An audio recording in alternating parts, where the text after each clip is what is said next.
Ayan mga idol, good morning. So tapos na yung ating fried rice. So kakaiba ito mga idol dahil hinaluan ko ito ng vegetable natin. So meron tayong sitaw dito.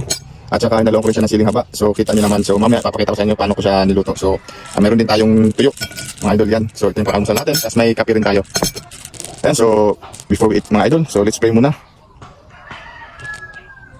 So ayan, kain na tayo mga idol.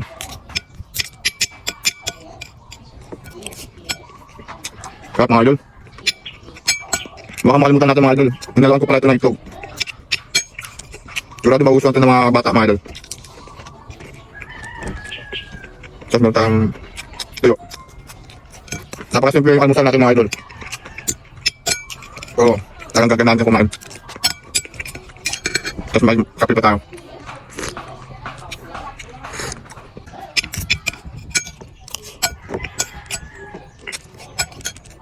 So kung yung ganitong almusal mga idol, hindi masyadong magastos, matipid.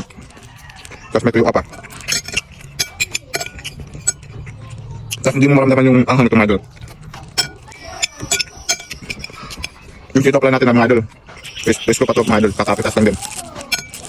Yung nga ito, ang ganda pag may tanim ka mga idol, makakatipid ka talaga. So itong sitaw natin mga idol, binigay lang ito sa atin. So salamat pala sa nagbigay ng sitaw. Makatipid tayo.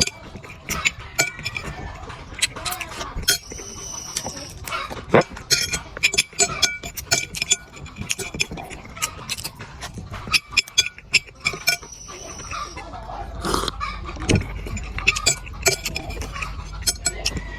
Grabe mga idol. Busog na ako.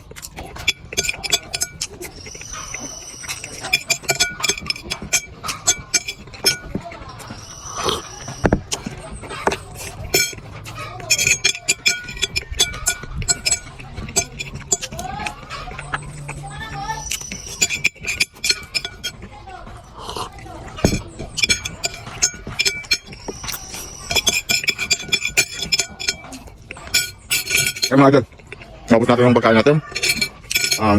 Bago magtapos, gusto nyo rin gayahin yung ginawa ko. Papakita ko sa inyo sa video nito. So, before that, please don't forget to like, follow, and share my videos mga idol. So, maraming salamat sa suporta. Thank you for watching.